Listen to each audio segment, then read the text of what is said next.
दुर्ग के कोतवाली इलाका में महिला मन के मोबाइल फोन में अश्लील मैसेज भेजे के शिकायत के बाद पूर्व पार्षद अजय दुबे करेगी गिरफ्तार।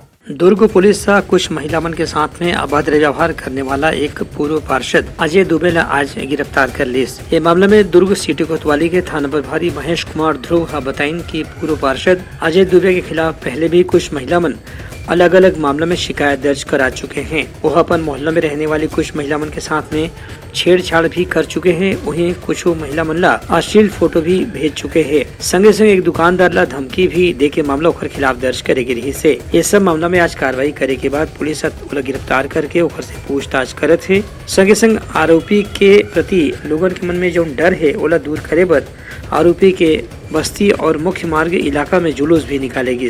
पीड़िता के द्वारा एक लिखित आवेदन प्रस्तुत किया गया था कि एक अजय दुबे नाम का एक गुंडा बदमाश है जो पचरीपारा एरिया का रहने वाला है। उसके द्वारा जो है संबंधित पीड़िता को रास्ता रोक कर डरा धमकाकर अश्लील हरकत जैसी घटनाएं किया है करके, और इस आवेदन पर से अपराध पंजीबद्ध कर विवेचना में लिया गया था करके। इसके अलावा जो है वो 3 और अन्य प्रार्थियों के द्वारा अपराध पंजीबद्ध अजय दुबे के खिलाफ में कराया गया है। अजय दुबे की लगातार गिरफ्तारी का प्रयास किया जा रहा था। अजय दुबे जो है अपनी गिरफ्तारी के डर से लगातार कोंडागांव, चिरमिरी जैसे जगहों पे लुक छिप रहा था कि कल मुखबिर से सूचना मिली कि वह पद्मनाभपुर एरिया में घूम रहा है करके। इस सूचना पर पुलिस जाकर उसको रेड कर कार्रवाई की है और आज आरोपी को रिमांड पर भेजा जा रहा है। ब्यूरो रिपोर्ट उतलंघा न्यूज़।